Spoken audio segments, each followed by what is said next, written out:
Hello and welcome to the Fantasy Life Show. Happy freaking Friday, everybody. I'm your host, Ian Hartitz. It's a great day to be great. It's a great day to break down all of the injury-relevant info that you need ahead of what should be an ever-eventful weekend of NFL action. So, also got some Thursday Night Football takeaways to get through, and helping me do just that today, the one, the only Fantasy Life Director of Analytics, Dwain, the Rock McFarland. Dwain, Puka Nacua, still good at football.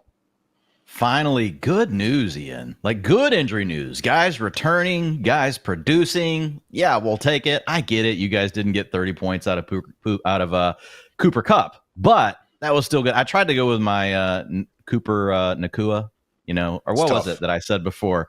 Puka Nacua? I think it was Puka Nacua. I can't remember. I don't know how I did that one time. But yeah, look, we get guys back in the lineup. They're scoring fantasy points. We are happy, Mr. Hartitz.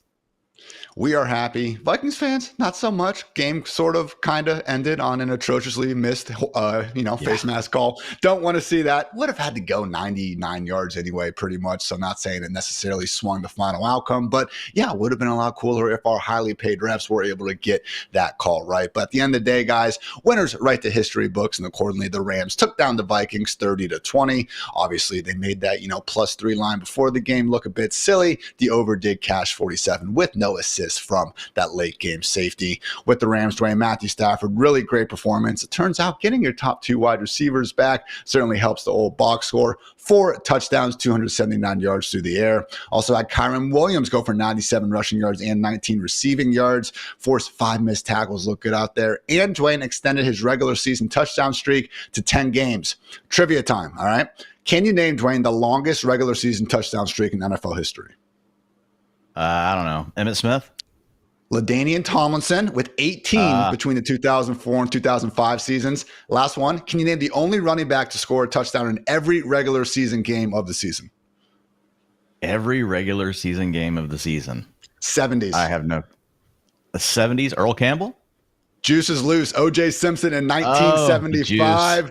We will see if Kyren can replicate that feat. But again, the big story was these Rams wide receivers. Puka Nacua, 106 yards on 9 targets. Cooper Kupp, 51 yards and a touchdown on his 8 targets. Also drew 2 defensive pass interference penalties to help the cause for the offense. So Dwayne, Puka, again, first game since that week 1. Didn't look any worse for the wear. And honestly, didn't seem as limited as some of those, pregame reports might have suggested. Yeah, I mean, he didn't play a full-time role. I don't think anyone expected that, though. I mean, he had a 65% route participation. Obviously, this could have gone, a different way as well. He might have come out there and played 20%. We never know for sure when it is Sean McVay and the Rams. Like, they are the masters of subterfuge. Everything on the field is misdirection, guys moving around. Guess what? They do the same thing in their press conferences, guys, and they are always befuddling the reporters, and it's not necessarily their fault. Some coaches are just that way. Some organizations are just that way. And so I don't really think it's anyone's fault. I think you could have given the advice to bench Puka. You could have given the advice to play Puka if you are someone that is into giving fantasy football advice. I personally said I'm playing Puka, but it's not so much that I know, Ian, what was going to happen. It's not so much that, okay, we pretend we've got this big edge. I think one of the biggest challenges in our sports, sometimes we really don't have an edge. So don't pretend that you do. And in my opinion, the best way to handle that is if you got a scenario like this, a guy coming back from a long rest where they don't have to report on him, don't have to tell you what his activity really is until they actually activate him off of the IR. Well, guess what? I typically play my guys in those spots, and over time, I get a lot of them right. I miss on some of them, but I don't sit here and try to pretend that I know which is going to be which, because then I really get screwed, Ian. Then I really miss out. So that's my thought process on injuries like this, and it doesn't always go your way. Last year, the same situation with Jonathan Taylor. He had sat out a while. When he came back, was that good? No, Zach Moss still had a big role, right? I mean, so it doesn't always work, but I want to play it from a scenario where I'm admitting I don't know. So I want to play it one way or the other all the time. I think it's really your choice as on how you want to do that. But come on, guys, let's stop pretending we know. You guys aren't helping anyone. You don't know. How dare you bring logic and rational thinking into this argument, Dwayne? But at least for one night, we got it right with Puka doing his thing. Great to see from the now healthy Rams offense. Also had Demarcus Robinson catch 2 touchdowns on 3 targets. Very Demarcus Robinson thing to do absolutely nothing while he had a chance to be a number 1 wide receiver and then find the end zone all sorts of times once, again, the big dogs were back. So great stuff from the Rams. They needed that win. They will be facing the Seahawks in an NFC West clash here next week. Quickly with the Vikings, Dwayne, good performance from Sam Darnold. I know we've been hyping him up as a streamer. 240 yards and 2 touchdowns. Just 25 pass attempts, though. They certainly love to continue embracing that run game down in Minnesota. And accordingly, Aaron Jones, Dwayne, 58 yards on the ground, 37 receiving yards, 92% snap rate, Dwayne. We have never seen anything like that for Aaron Jones. I mean, God forbid that persists. That's top 5 running back material right there. Yeah. I mean, he already upgraded into locked into running back 1 territory in last week's utilization report. So it's hard to move him much higher than just saying he's a running back 1, just because all of the good running backs we have this year. There's so many guys loaded up at the top, but you could make an argument for Aaron Jones being in the top 6 just based on his utilization alone. Ian, over the last 3 games that he's been healthy, 71%, 88%, and 90% of the team's rushing attempts. I mean, he is getting all the work. As our fearless leader, Mr. Matthew Berry, has always said, free Aaron Jones and good things happen. I know last night he didn't necessarily come through with a huge box score. But again, when you're getting that much work, Ian, a dud is 12 fantasy points. We can live with it. And how about Cooper Kupp? I saw people complaining about Cooper Kupp. I saw people saying, I didn't know Cooper Kupp was just going to be invisible tonight. I'm like, he scored 16 fantasy points, and that's a bad game for Cooper Kupp. But you still got 16. Come on, people. You always get some of the wonkiest takes with these primetime standalone games, and that's okay. I want people to continue barking about the glorious game of football. Justin Jefferson, 115 yards on 9 targets. Bit of a dud for Jordan Addison, just 22 yards on 3 targets. Sam Darnold's touchdowns were caught by, of course, Josh Oliver and Trent Sherfield. So only other big note would be that Tom Pelissero has reported Vikings tight end TJ Hawkinson set to make his season debut in week 9. So should see a fully, healthy Vikings offense ahead of that smashable matchup against the Colts. What's up, Dwayne? Did you see Charch's post this morning? Our guy Charch had a really good post on the Vikings offense. No, listen, Vikings rank this year on their first 15, the scripted plays, yards per play first. After that, on over plays 15 and over, 23rd in the NFL. Points scored on the first 15 plays, first, then 21st after that. First on passing yards, 26. So it really is to do with this script. And a lot of this, I think, does come back to Sam Darnold. Like, he can make all the passes. He can make all the throws. But again, you are seeing Kevin O'Connell try to protect him more with that run game. And one thing I am noticing with Darnold, he will hold that ball too long. And he will take chances whenever he really needs to be getting rid of it. Just needs to be processing things like a beat faster. I get it, guys. The game shouldn't have ended on the face mask. That ball should have already been out of Sam Darnold's hand, playing from your own end zone. So, I mean, I think you got to look at it both ways. I'm totally with you guys, so don't get riled up. The game should not end on a face mask like that. Let's be clear. But Sam Darnold, he's still got some things he's got to work on. Absolutely. Again, hell of a season relative to what we've seen in the past, but maybe some of those MVP cries were a bit premature in hindsight. All right, guys, we got plenty of more to get to on today's Fantasy Life show. But first, a quick word to our friends over at New Era. Get my Rams hat on. Shout out to the victorious Rams. Guys, we can join the fight against cancer with New Era Cap, the official cap of the NFL. Each cap from the Crucial Catch collection not only represents your favorite team in bold colors, but also promotes the prevention and early detection of cancer. Wear your colors proudly and help us tackle cancer head on with the official cap of Crucial Catch. Charitable contributions are awarded by the NFL Foundation to the American Cancer Society.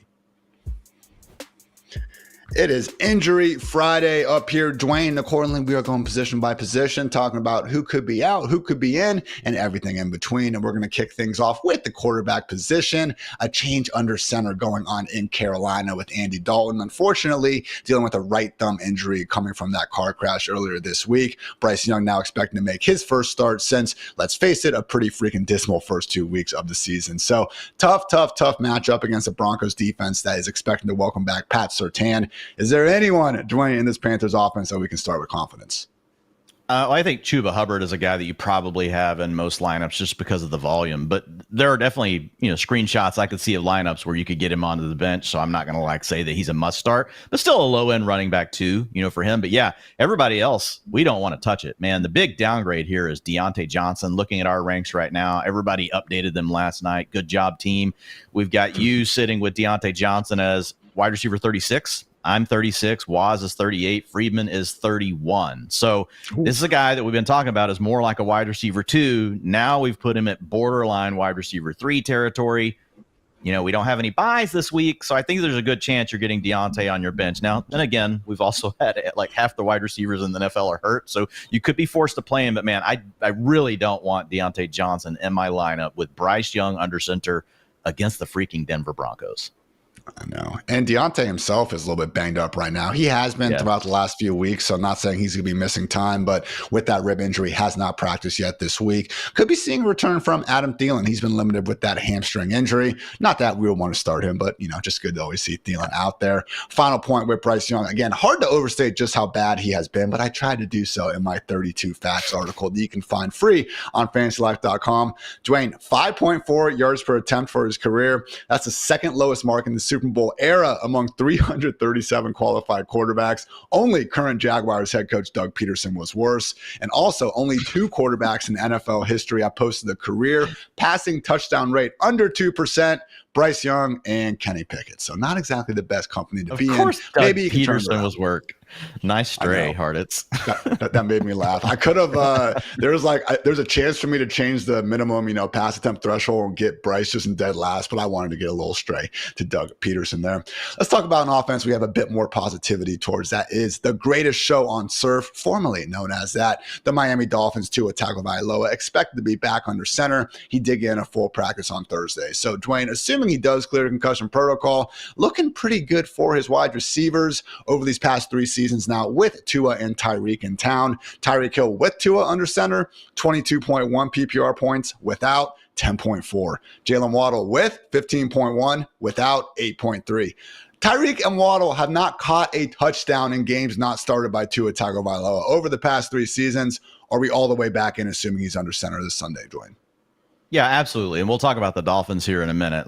They're on the injury report, so we have to keep an eye on that. But assuming that Tyreek Hill is healthy, he can't be anything lower than your top 5 wide receiver, in my opinion. I've got him at wide receiver 3. I think you've got him at 4, Ian. Again, we'll get more into those details in a minute. I think the other thing here is Tua. So, are there players you would start him over? And we're playing against the Cardinals. You got a pretty solid matchup. I've got him right now at QB 13. You're QB 16. Waz is QB 14, Friedman is QB 13. So we're all pretty much in that same range. I think what we're saying is borderline quarterback 1, depending on who else you have on your team. I would start him over Patrick Mahomes. I'm starting him over Kirk Cousins. I think he's a coin flip against a guy like Jared Goff. I think he's a coin flip again. I would start him personally over Brock Purdy. Friedman's got Purdy over him. You've got Purdy under Tua. So those are the kind of decisions you're going to have to make. Pocket passers that are not going to be running. Tua's not going to run at all. He's been told, you are not running, period. So it's going to all have to come down to the passing game. But this is one of those passing attacks, Ian, that we know you can look up at any moment and see 350 yards and 4 touchdowns. So Tua definitely has that going for him. And I also do like the matchup against the Cardinals. I'm with you. I thought about getting him up as high as around Jared Goff as my QB 12, but Titans defense could be without L'Jarius Sneed again, and just the way the kind of Lions have been going all year. Wanted to give him the benefit of the doubt. Patriots going up against the Jets. I mean, that's the best Rodgers has looked all season. Kirk Cousins facing that same, Buccaneers defense that certainly had some things to say about earlier this year. But again, if you want to start Tua over them, certainly don't think you're crazy. Let's talk about, Dwayne, a sad situation. Commanders QB Jayden Daniels is going to try to practice on Friday, but man, back-to-back DNPs with that rib injury, not looking especially promising for Sunday. So I don't know about you, Dwayne, but on teams, and let's face it, we co-manage a lot of teams together. On teams where we do have Jayden Daniels, we were actively looking for a replacement because, again, not doctors here, but if I had to guess, don't think he's going to be out there on Sunday. Yeah, there were teams last night where we just started Sam Darnold over him just because, I think that tells you. Now, we both had Sam Darnold as a mid-range QB1 this week, so it's not. We thought Darnold could go out there and do his thing, and he was fine, 240 yards and 2 passing touchdowns. But I think just the fact that we were already benching Jayden Daniels for a guy like Darnold tells you where both you and I are on him at this point in the week. If he does get a practice in today, like he'll give us some hope. But say, Ian, you've got Jayden Daniels and you know he's going to play, and you've got one of those borderline QB1s. Are you risking it? I do think a player like this is not the same as Puka Nacua coming back from 5 weeks where we get zero injury reporting. This guy has not practiced. He couldn't come back and throw one pass last week because he was in too much pain. I do worry that any hit in this game could re-injure Jayden Daniels, and I'm honestly hoping that the Commanders do the right thing and just protect him for the rest of the season. We can live without Jayden Daniels for a week. You go out there and you put this guy in danger, and we miss a month of football. That's really going to hurt, A, the Commanders, and then B, fantasy managers. So I'm really hoping they don't play him, but what's your thought? I mean, how high are you willing to push Jayden Daniels in the ranks if he does suit up on Sunday? I mean, look, he's obviously far exceeded expectations as a passer and everything, but the reason why he's been such a cheat code in fantasy is the actual Lamar-esque production on the ground, which I just don't really see being there, Dwayne, this week. So honestly, that line we were just talking about with Tua, I think I'd start Tua ahead of Jayden Daniels, even if he does play. Brock Purdy, no, because we just have so many injuries going on there. So about QB 17 area, is that fair? Okay. I think it's fair. I think he's in that borderline QB1. And I think the thing you have to ask yourself, right, is do I need the upside or do I need the floor in my matchup? You guys can all go in and look at your matchup. If you really think you need the theoretical ceiling that just suddenly Jayden, gets a pain injection right before the game, like just goes out there, there's no risk of more structural damage, which is in the range of outcomes, then you play him. But if not, if it's going to be a close game with you and your opponent, like my son picked up Tua, I told him already, I said, I'm starting Tua, even if we have Jayden Daniels active.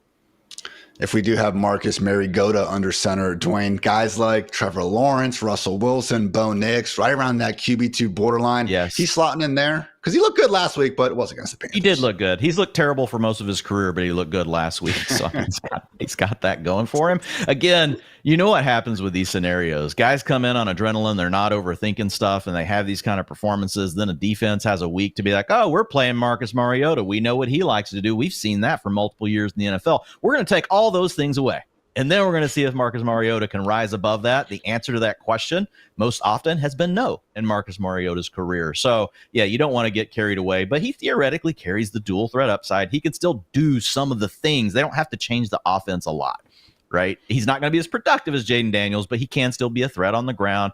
And in this kind of style offense, I do think Mariota carries more upside than what we saw with Arthur Smith. That's kind of trying to, square peg round hole kind of situation with Arthur Smith. I think that this offense that you see Cliff Kingsbury run, well, as some would call it, a college offense, seems to work better for Marcus Mariota. Bears defense certainly will have something to say about Mariota, whoever is under center. Second fewest fantasy points per game allowed to opposing QBs this year. Bear down. Only other quarterback notes I would say, Jets quarterback Aaron Rodgers dealing with knee, ankle, and now hamstring injuries. He has been limited, though, and expecting to play. Will Levis, however, probably going to miss another game with that right shoulder issue. Also not looking good for Derek Carr. Hasn't practiced this week with an oblique injury. Looks like at least one more game of the Spencer Rattler experience. So that was your QB injury report, guys. And now we have plenty of running back news to get to. But first, a quick word to our friends over at Knockaround.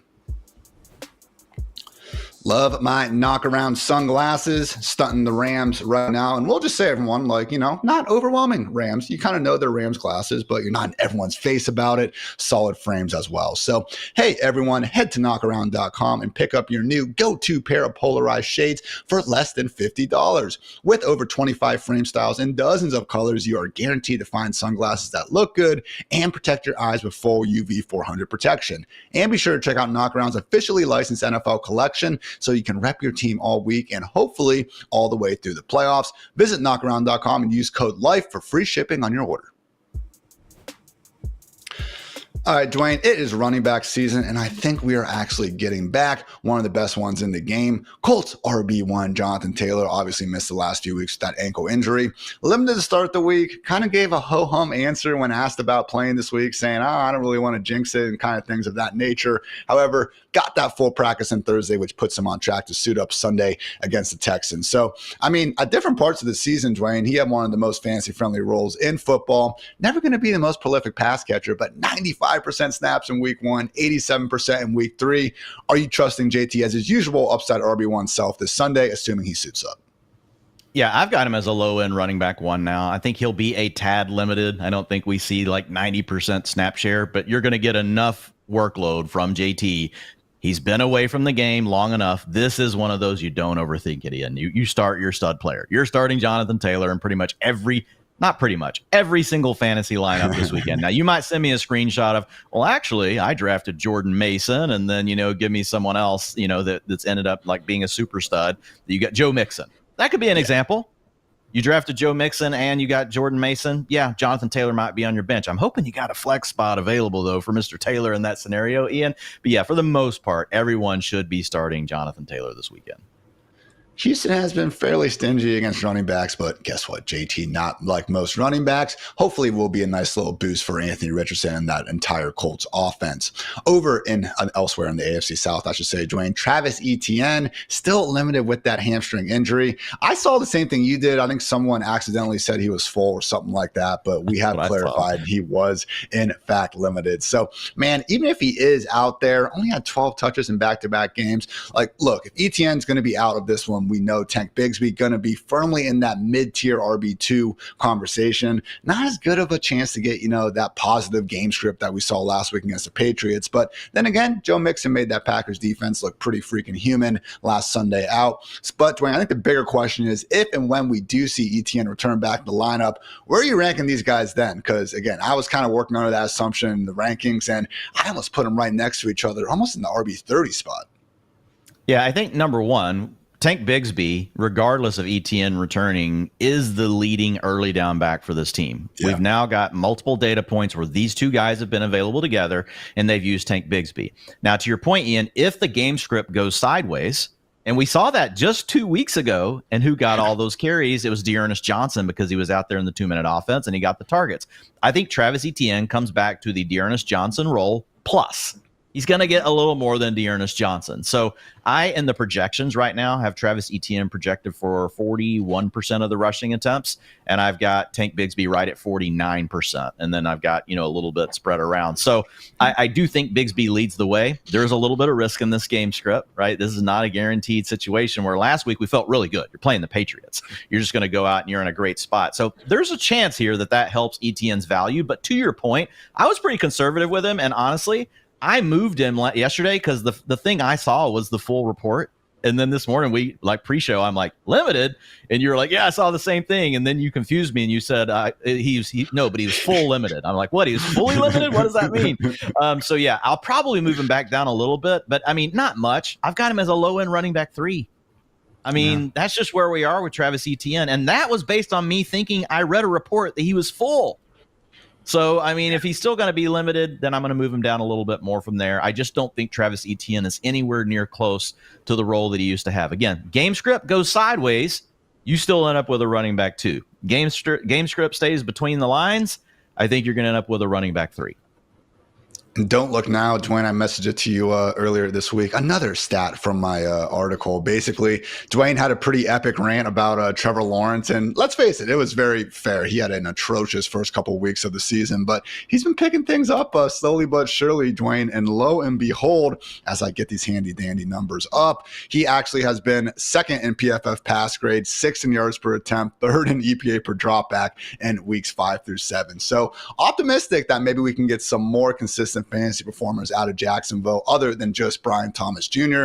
And obviously more scoring opportunities is a good thing for these running backs. But yes, assuming both of them are playing right now, I have Tank Bigsby RB27. Dwayne has him RB28. Chase Brown, Tony Pollard, Brian Robinson, David Montgomery. Those are guys we have ahead. Travis Etienne, RB31, RB34. If Etienne is out again, Dwayne, which seems, plenty possible, would you play him ahead of J.K. Dobbins and DeAndre Swift? I don't think I would. Bigsby?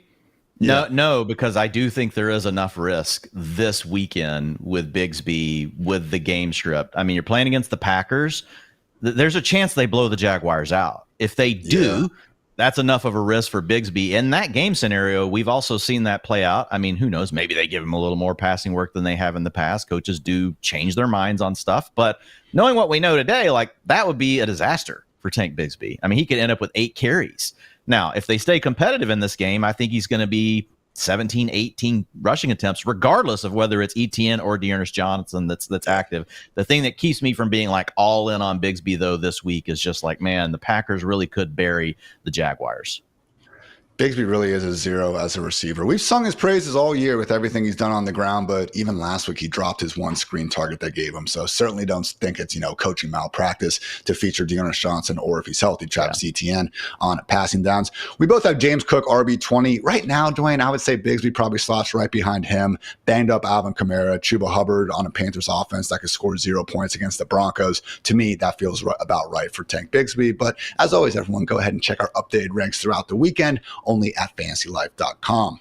Over in Tampa Bay, Dwayne, ever-evolving backfield might not have Bucky Irving this week. He has not practiced with a toe injury. That could be the dreaded turf toe issue. So if we have no Bucky, got to downgrade, I think, the overall offensive expectations in Tampa Bay with no Mike Evans and Chris Godwin. That said, would condense this backfield down to just Rachaad White and Sean Tucker. How are we feeling about that? I'd feel a lot better if we still had Chris Godwin and Mike Evans and we had an offense that we thought was really going to move the ball up and down the field. But I think what we will probably see here is something similar to what we saw between Rachaad White and Bucky Irving just a few weeks ago when this backfield was condensed down to really 2 players. And in those games, you got Rachaad White getting 47% of the rushing attempts, 53% of the rushing attempts. So last week he was at 42. I think he gets a slight bump up from that, Ian, probably around 50% of the carries based on what we know today. The problem is he hasn't been hyper productive, whenever he's gotten his opportunities. Last week it was great. He gave you 29 fantasy points in the one game. You probably benched him all year because he had been absolutely terrible. Well, how did he do that? All these stupid check down passes, and he could wide get more open of those too, man. My weekend. God. Yeah. So, and he could get more of those this weekend. Just know that the Falcons are not like this hyper heavy zone team, though. They're going to run plenty of man coverage. That usually takes targets away from running backs, spreads them out more sends them more to the wide receivers and tight ends. But when you don't have Chris Godwin, you don't have Mike Evans, they're probably going to design some stuff for him. So I think the lesson of the story here is when I look at Rachaad White last night, I knew that Bucky Irving was out. So I went ahead and updated the ranks, and I've got him right there in that low end running back 2 conversation. I've got him as 26 overall right now. So really borderline running back 2, high end running back 3.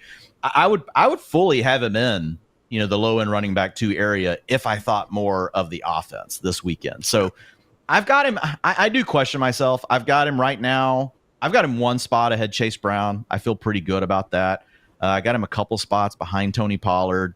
So, I guess I'm actually fine with where I've got him. And then looking at Sean Tucker, I think he takes that Bucky Irving role that we had seen before. And so looking at, those same games that we talked about earlier and what it looked like for Rachaad White, we're probably looking at 35 to 40% of the rushing attempts to Sean Tucker. And then he'll pick up a little bit of the passing down work as well. So I think that puts him into that low end running back 3 conversation. You may want to call that borderline running back 3, not rushing to get him into lineups again, because the star power in the offense overall, it just hurts the upside for scoring a lot of touchdowns. But definitely someone, if you had to get him in your lineup, I think Sean Tucker he's a guy that you look at as a borderline running back 3. Fair rankings, my friend. Rachaad White ahead of guys like Rico Dowdle, Tyron Tracy, Alexander Madison. Meanwhile, Bucky Irving getting up there, maybe ahead of guys like Jalen Warren, Austin Eckler, Justice Hill, just feeling that much better. Again, about a backfield that was 3-pronged, but now at least for 1 week, looking like it'll be down to 2. So those were the major running back news storylines, but there are another handful of situations to at least keep an eye on ahead of this weekend. We do have good news with Kareem Hunt. Had that limited practice with a hip injury, back in full for Thursday, as was Ramondre Stevenson, still just managing his foot issue, and also seemed like a personal matter kept him off the practice field on Wednesday. Limited and maybe questionable, but we'll see. Alvin Kamara with that hand and rib injury that we did find out, have been fractured throughout this year. He is expecting to play and push through it, though. Similarly, Jordan Mason dealing with that shoulder injury. Probably his last chance to be the feature back with Christian McCaffrey expecting to return in week 10. So would not be surprised at all if we see Mason really get fed ahead of this potential smash spot against the Cowboys. But yeah, limited throughout this week, was the same as last week. Not overly worried about it. Could see the return of Titans RB Tajay Spears. He has been limited in practice with a hamstring injury. Would be a slight downgrade to Tony Pollard, who did have a true featured role in Spears' absence last week. Jonathan Brooks still limited. Would be surprised if we see him make his debut. Steelers RB/kick return king Cordero Patterson is back with a limited practice. So wait and see how Arthur Smith is going to make this a not so fantasy friendly situation for Najee Harris and Jalen Warren fantasy managers. And also Dwain, blast from the past, Ravens RB Keaton Mitchell off IR, coming off that absolutely horrific knee injury. He has been limited in practice. So, deeper leagues, I do think if something happened to Henry and Keaton Mitchell is actually healthy, which again, taking a few leaps of faith here, he probably would be the lead early down back ahead of Justice Hill should that situation arise. And finally, not looking like we are going to see Browns running back Jerome Ford. He is still not practicing due to that RB injury. So sadly, guys, I have plenty of wide receiver news to get to next. But first, a quick word to our friends over at DraftKings. A chill in the air, leaves falling to the ground in football every weekend. That is what fall is all about, and you can make each weekend even more exciting by getting into the action with our partners at DraftKings, the #1 place to bet on touchdowns. And right now, all new customers who bet $5 will instantly get $200 in bonus bets. All you have to do is download the DraftKings Sportsbook app and sign up using our promo code FANTASYLIFE. The crown is yours. Again, that is $200 in bonus bets instantly, and you can stay in on the action and use your $200 and bonus bets to bet anytime touchdowns on DraftKings. After all, DraftKings is the place to bet touchdowns. Sports betting is not yet available in your state. Don't worry, you can still join in on all the fun with DraftKings Daily Fantasy and have the shot to win cash prizes. Download the DraftKings Sportsbook app now. New customers use our promo code FANTASYLIFE and bet just $5 on any wager and get $200 in bonus bets instantly. That's promo code FANTASYLIFE only at DraftKings Sportsbook. Speaking of those banged up 49ers, Dwain, just a walking graveyard in their wide receiver room at the moment. Obviously, Brandon Ayuk out for the season with that knee injury. However, Jawan Jennings still not practicing with a hip issue. Deebo Samuel actually getting back out. Ayuk on the field over the last several years, and I don't have it right in front of me, but I basically know it. It's really good. Well, actually, here it is. Here are his targets, Ian, whenever you don't have Brandon Ayuk on the field since 2021. 38%, and I have in parentheses in the tweet, "Dear Mother of God." And then you have Eric Air, 41%. It says "Holy bleep" after that. And then yards per route run, 4.88. What? Yeah. So look, Debo's amazing. He just happens to be in an offense where things get shared. We say it about all the guys. It happens to Ayuk. It happens to Kittle. But anytime we get this offense consolidated down, man, there is huge opportunity. And Deebo Samuel's a wide receiver 1 the rest of the way. I mean, we'll see what happens this week, but rest of season, I'm ranking Deebo Samuel as a wide receiver 1. I have no clue what's going to happen this week because, again, if we call Sean McVay the master of subterfuge, then like Kyle Shanahan is like the godfather, right? Again, I think there's a trend here, guys. What does Kyle Shanahan want to do? He wants to use misdirection, all these different things in the game plan to get a defense going one way, and then he goes the other way and makes these big plays. It's the same thing in their press conferences. It's just in their DNA, man. They want to constantly confuse and baffle us. So I have no clue. The guy somehow, we get no report on it. He's out there on the field, but now he's suddenly got pneumonia and he's out for the game. He goes to the hospital. He gets out the next day and now he's questionable. I don't know, man. What do we do with this? God, I hope, Dwain, I'm not hopeful, but I hope we get a report before Sunday night because, again, we're not going to have many better options if it does come down to it. So for what it's worth, beat reporter said Deebo looked like his normal self. I mean, the fact he got out there on Thursday with a limited practice, I'm starting to think he's able to play, Dwain. And if Deebo's out there, no CMC, no Brandon Ayuk, man, I'm feeling kind of like Puka. Yes. Is this Sunday a 3 o'clock night? Of course Sunday night. Yeah. But I'm feeling like almost Puka, and it sucks. I get it. But, man, unless I'm just stacked with multiple top 20 guys, I'm probably going to do this. Is different, though. But this is different because Puka was Thursday night. We knew he was playing. If there's a chance that the guy is not even going to be able to suit up, I think you got to talk through it a little bit. And again, I'm with you. I want Deebo Samuel in my lineups because of all the things that we just said. But at the same time, like, I think you got to really look at your matchup. You got to think about what do you need. And if you can, if there's some way. Now, look, a lot of you guys are playing in leagues where Ricky Pearsall is still available. Yeah, like absolutely. The leagues Ian and I play in, no, Ricky Pearsall is not available. So most likely we've got to have some sort of other backup option on Sunday night or on Monday night that at least keeps us from taking a dud. So that would be my advice. At least have someone, even if you think they're not a great player, but it's someone that might be able to score you 5 points that's sitting out there on a waiver wire. You have some sort of backup plan. I would just advise at least that. And if you are a big-time favorite in your matchup already without Deebo in your lineup, then I don't feel like I have to force Deebo. But if you're an underdog and you need the points, I would take Ian's advice. I'm getting Deebo in there and just going to have a backup plan. And now we got to talk through the contingencies of what happens to these other guys. There's like 20 scenarios on each one of them, because George Kittle's also questionable with a foot sprain. And now it sounds like he's trending towards playing, and I think so. Kittle's a warrior, so I'm guessing he'll be out there. I think so too. Again, the fact he already got the Thursday limited and he's missed some practices with various issues throughout this year. I understand the foot sprain is new, but I am expecting Kittle to have his usual role. The question, Dwayne, is again, what happens if Debo is out? Because Jauan Jennings now hasn't practiced in 2 weeks. I don't really think he's going to be out there. So we got Ricky Pearsall. We got, Jacob Coing, or is that the Panthers guy? There's a Jacob going on. Oh, you got it. That's right. Cool. Cowing, yeah. Chris Conley is out there as well. I mean, I think the answer is just Jordan Mason is probably going to go nuclear because we know how much the 49ers like to run. Cowboys defense likely not going to have Micah Parsons back as well. But I do think, man, Ricky Pearsall, if he is the last man standing at wide receiver, I mean, I'm looking at the ranks right now, Dwayne. Once we get into kind of that mid-tier wide receiver 3 range, guys like Tyler Lockett, JSN, Wan'Dale Robinson, Deontay Johnson, is that where Ricky kind of slides for you, higher or lower? How are we feeling? I've got him ahead of all those guys. And so I think these are your scenarios. If Jennings does suit up and you do have Debo, he's a low end wide receiver 3. Jennings suits up, you don't have Debo. I think Jennings becomes a borderline wide receiver 2 at that point. Jennings doesn't play. Debo doesn't play. Ricky Pearsall is in that he's locked into that wide receiver 3 conversation that you just talked about. Debo Samuel does play. Ricky Pearsall more of a borderline wide receiver 3. I'd call him a wide receiver 4 in that scenario. I think we covered all of the ranges there. I have it all outlined, guys, in the article. If 50% of the time it works all the time, or 60%, whatever that saying is, that's probably what that felt like. Me walking through those scenarios. So it's on the website. You can check out my risers and fallers article over at FantasyLife.com. It's free, and so I've got it outlined in the wide receiver section. I was actually thinking of that It's Always Sunny meme with Charlie, all the freaking stuff going on the board, just trying to explain the different scenarios going on. But I think you nailed it, Dwayne. But yeah, make sure you guys check out Dwayne's ever fruitful rankings article.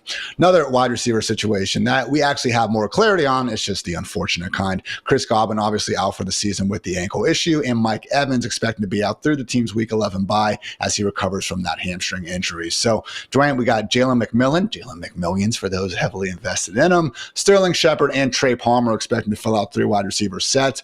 Wouldn't be surprising if Cade Otton is actually the primary target earner, and accordingly, he's in all of our top 12s ahead of this week. But what wide receiver do you see rising to the top? Because as it stands right now, man, Baker Mayfield, NFL high 18 passing touchdowns. And while I do expect that to come down, obviously, hey, even 80% of that, man, should have plenty of fantasy points to go around.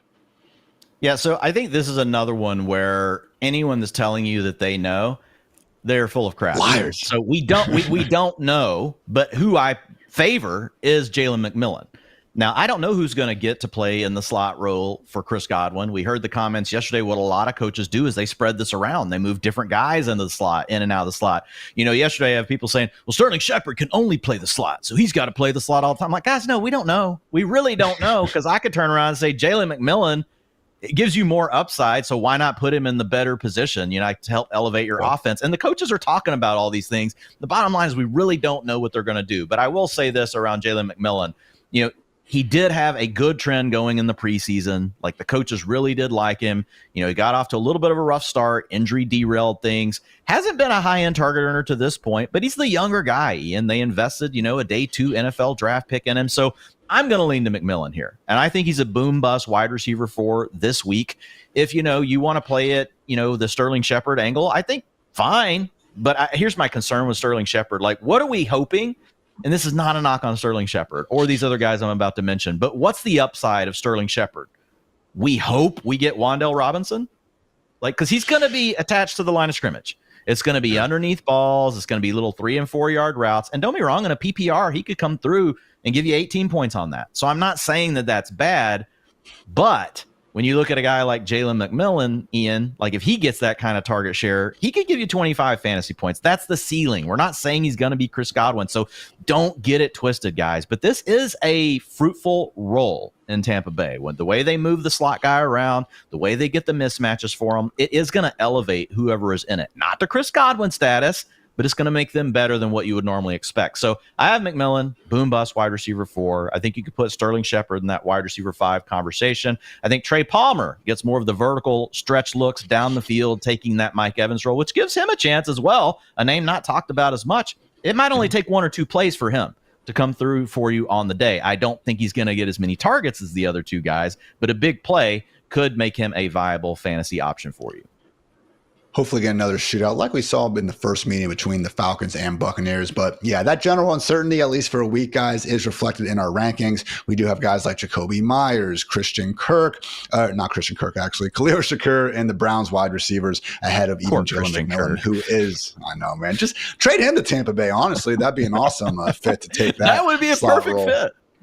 That'd be fun. So we'll see what happens there. One last wide receiver situation we want to really touch on, Dwain. Seahawks wide receiver DK Metcalf not practicing with a knee injury. So if there is a wonky team out there where I wouldn't be surprised to actually see DK maybe be limited on Friday and then play his usual role on Sunday, it very well could be the Seahawks. And honestly, when you listen to offensive coordinator Ryan Grubb, doesn't sound like that is impossible.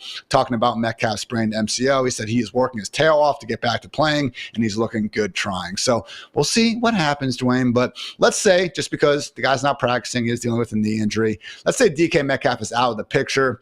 How high are we ranking Tyler Lockett and JSN? And why are we still giving JSN the benefit of doubt ahead of Tyler Lockett when we have a season and a half of evidence telling us otherwise? Yeah, so, and I think our rankers have actually done a pretty good job with this. I would still lean to JSN just because of the targets. And again, it's not that he has a high target share. It's at 22%. But, dude, he's averaging 8 targets per game, right? So, I mean, I think that pretty much puts him in the mid-range wide receiver 3 conversation at a minimum. He's been a wide receiver 3 already this year. You get a chance. He gives you, one of those scam games, Ian, where, like we just talked about for a Wan'Dale Robinson, where he suddenly gives you that wide receiver 2. Scamdale Robinson. You get the wide receiver 2 performance. Lockett, I think, does give you a little bit more upside because he could potentially be the guy down the field. I would push back a little bit on your thoughts around Lockett showing us over the last 2 years, because the one challenge is we've really seen him deteriorate badly. Like he doesn't beat man coverage anymore. His target shares are down. His targets per route run are down. All these things are down. And even last week in that game where we had DK hurt, they were just limiting him a little bit from a participation standpoint, only 64% route participation. So I don't know if there's something going on with Lockett health-wise, and that could have just been an in-game thing, and now he's fine. He's not on the injury report as far as I know for this week, Hartitz. So, I think Lockett enters that, boom-bust wide receiver 3 territory. I think JSN is a little safer floor, if that makes sense. I'll give you the upside on Lockett because I think he could come down with the big plays. Both guys kind of in the mid-tier of our wide receiver 3 rankings. So not guys we need to start, which is, again, kind of crazy given some of the hype for JSN over the years, but certainly can't help with those flex spots. Not the world's easiest matchup against that Bills top 10 defense and PPR points per game allowed to the position.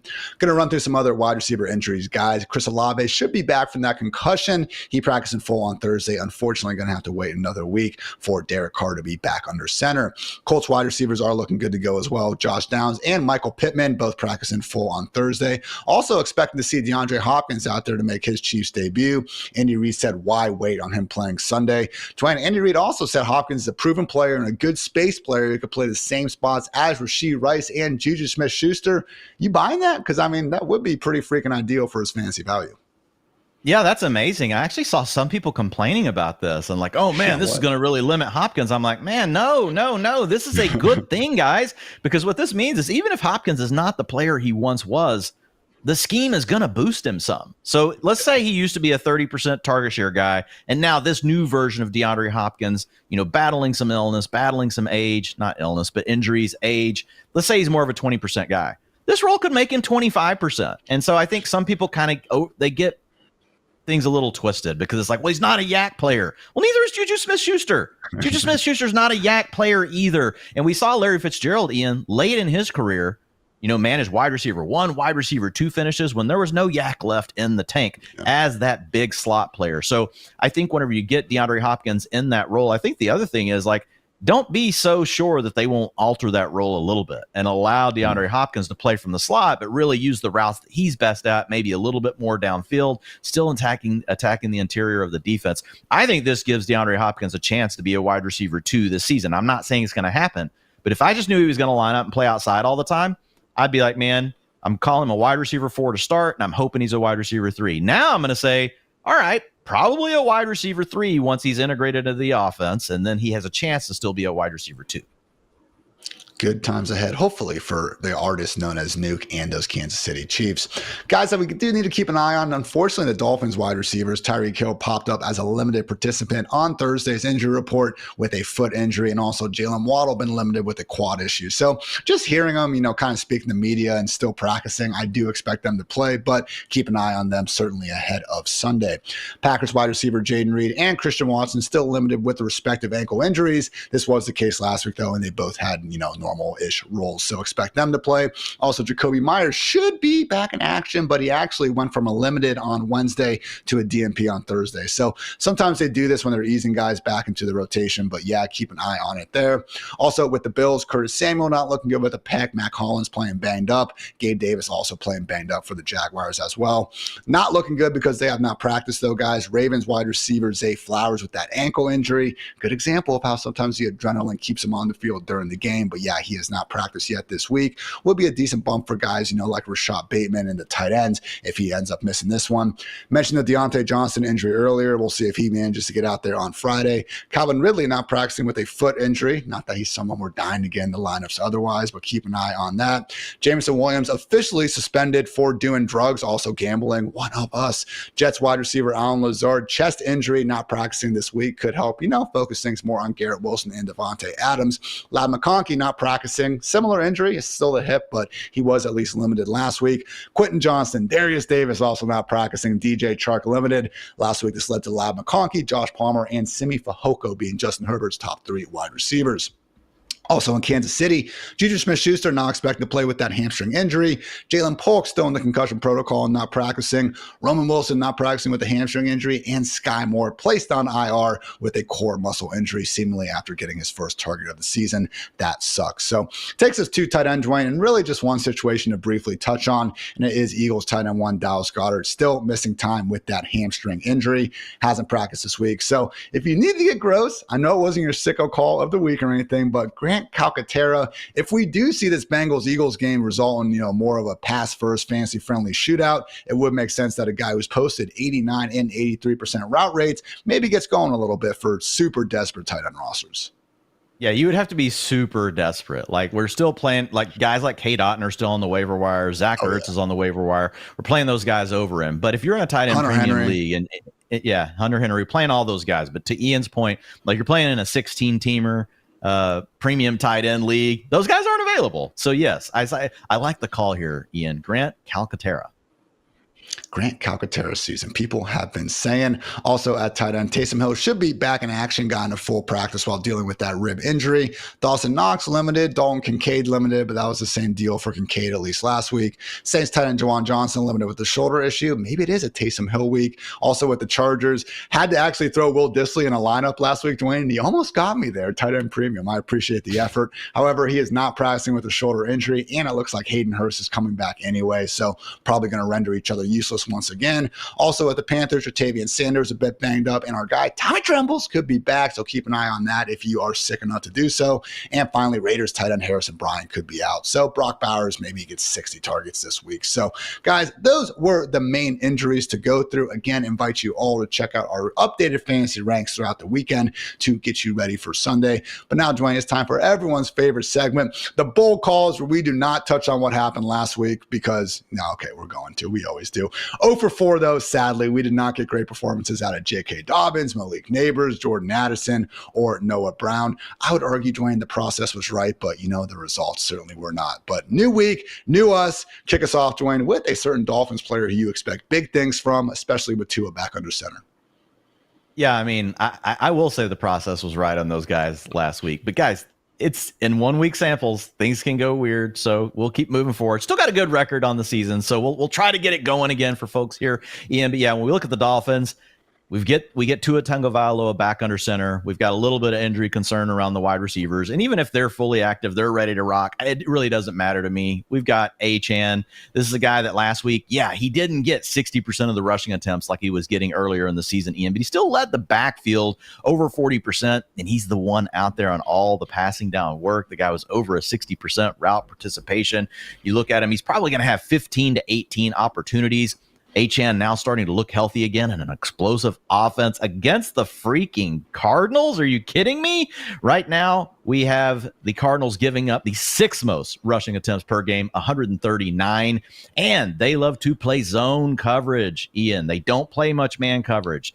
They are around 20% zone coverage. Where do targets start to spread out to against zone? The running back. So I think you pick up a little bit of extra value this week on Achane through the air. I'm going to say 125 total yards and 2 touchdowns. If you drafted Achane and you were super excited about this blow-up season, I think you are back in the saddle again this weekend. Dude, by the way, great song. Love Aerosmith. But hey, Devin Achane, man, we saw the role in weeks 1 through 2. It was bigger than we could have dreamed of. He's just almost been pulling like this 2023 Travis Etienne where the efficiency hasn't been what we expected. I'm with you, though. Looked far healthier last week coming off the bye. Hopefully a big second half to come. I know we would appreciate it with our bank account investment in Achane this offseason. My bold prediction, number 1, at least, guys, Cardinals. Tight end Trey McBride. I cowered out a little bit. Couldn't go with Marv potentially facing that Jalen Ramsey shadow. But give me Trey McBride, 7 catches, 95 yards, and 2 touchdowns. Surprisingly, he hasn't found the end zone yet this season, despite leading the Cardinals in receptions and receiving yards. And when you do look at it, guys, only Brandon Ayuk has more targets this season without a receiving score. So I don't think that persists for Trey McBride. Again, sticking with the same matchup Dwain just went through. Do see a sort of fantasy-friendly back-and-forth shootout if Kyler Murray can just get his shit together a little bit. But overall, confident in Trey McBride's talent, confident in a lot of points being scored in this one. So, man, if you're out there in those DFS streets, anytime touchdown parlay getters, I like having Trey McBride in all those sort of situations. Dwayne, let's get to your second bold prediction here. Talking about someone who crushed it 2 weeks ago, goose egg last week. Tank Dell, though, maybe better times ahead in week 8. Yeah, Tank Dell was really tough, and I wanted to put him here because I know he hurt a lot of people last week. You know, he came up with that dud, and the big thing here is don't let that, push Tank Dell out of your lineups if you've got a close call. I would prefer to still have him in. You've got a really nice matchup this weekend, Ian, against the Colts, and man, talk about some just kind of some of these passing offenses might end up being better as the season goes, but when they face the Colts, they were not that strong. Caleb Williams went off for 363 yards in what would some call his get-right game for the season. Since then, he's gone on to have 2 more top 12 performances. He threw 2 touchdowns in that game. Justin Fields went off for 312 and a touchdown against this defense. And then we had Trevor Lawrence, 371 yards and 2 touchdowns. Those are outlier performances besides Caleb now for both of those other guys. So when I look at the Houston Texans, I look at what they did last week against the Packers. They're pissed, man. CJ Stroud, he threw for under 100 yards. Okay. They're going to come out this weekend and they're going to absolutely light it up. And with Stephon Diggs over these last 2 games without Nico Collins, he's at a 30% target share, so he was the easy call. He could have been the lock for me, but he's in my article, so I wanted to go Tank Dell with this particular call. And even looking at Tank Dell, Ian, 21% target share over these last 2 games with Nico Collins out. A big play waiting to happen. I'm still going to bet on that. I've got him as a borderline wide receiver 2 this weekend, but I'm going to call it 100 yards and a touchdown for Tank Dell. Come on, Tank Dell. Come through for me. We're going back to the well with Tank Dell. Wouldn't be surprised if Dalton Schultz maybe gets gone a little bit as well. Final one for you guys, my second bold prediction. Jets wide receiver Garrett Wilson, 8 catches, 130 yards, and 2 touchdowns. Don't let one ill-timed drop turn interception distract from the fact that Garrett's still very much one of the more talented younger receivers in the NFL, and would not be surprised if it's going to be Devontae Adams drawing that Christian Gonzalez shadow. Accordingly, leaving Garrett Wilson in man coverage with a defense that has been bottom 8 in most passing metrics against this year. And let's face it, we saw the Jets have really, I think, their most complete offensive performance against this very same group a couple, short weeks or 4 weeks ago. So really with the Jets, have seen them have some tough matchups recently, haven't been overly clicking. I do think at least on offense, we're going to see some more consistent fireworks here moving forward. Why not with their talented third-year wide receiver from the Ohio State University? So that's going to wrap up this edition of the Fantasy Life Show, everybody. Again, please check out our free articles on fantasylife.com, consensus ranks, and all that other goodness. But otherwise, just have a great freaking weekend. So for Dwayne, for producer Matt, for producer Kelsey, I'm Ian. Thanks again for tuning into the Fantasy Life Show. And until next time, take care, everybody.